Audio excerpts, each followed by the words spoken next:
If you're feeling exhausted, try this instead. The feedback loop that you want to pay attention to is the self-awareness of stinkin' thinking, similar to idle hands potentially. But what it really is about is it's a loss of connection to true vision, to actual purpose. Simon Sinek wrote a great book we're all familiar with now, The Why. But I think it's a little misleading. Now, you can't write a book that's going to be an opus of 5,000 pages, but I think he left out a critical procession to understanding how you get the why. So many folks read the book, hear about the book, they're like, oh, it's cool, you got to get a why. But then how the fuck do you get the why, right? You're like left listless with this cool thing that you got that doesn't actually work its way into practice. And I think if you swim just upstream of the point that Simon was making, right above that is vision. And then right above that at the headwater is clarity. Clarity is the greatest gift one human being can give another in this life. But the trick is the concept of the giving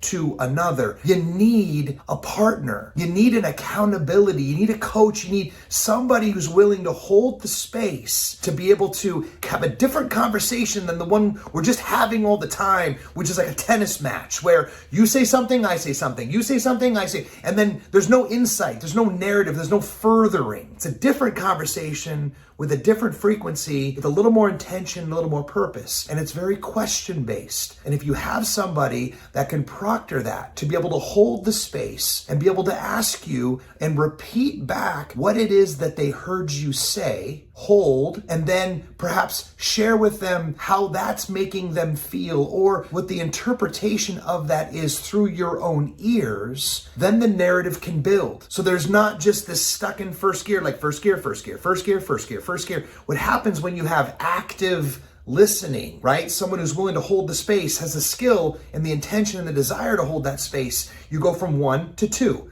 to 3 to 4 to 5. If you can get 7 levels deep by trying to identify what's actually important to you about this strife that's got you now mired in your own death-looped doom cycle, that's where insight can occur. That's where you get fresh thinking. And right on the other side of fresh thinking is Big Mo, momentum. It's the most immutable physiological law in the universe, at least the real estate that's ears in, walls in. You create a little bit of momentum, boom, the headwater begins, clarity. Then you can start to derive vision because you're clear. And when your thoughts are clear, your decisions become easy. Mentor Joe Stump taught me that many moons ago. So clarity, then vision, that's where you get the why. The why is almost a natural byproduct at that point of doing the work of clarity first, then deriving the vision. The vision is a magnetic thing that then pulls you forward. And the why almost takes care of itself at that point. That is the antidote to exhaustion. It's wholeheartedness. That's a beautiful David White quote, favorite poet of all time. The antidote to exhaustion is wholeheartedness, right? Being fully immersed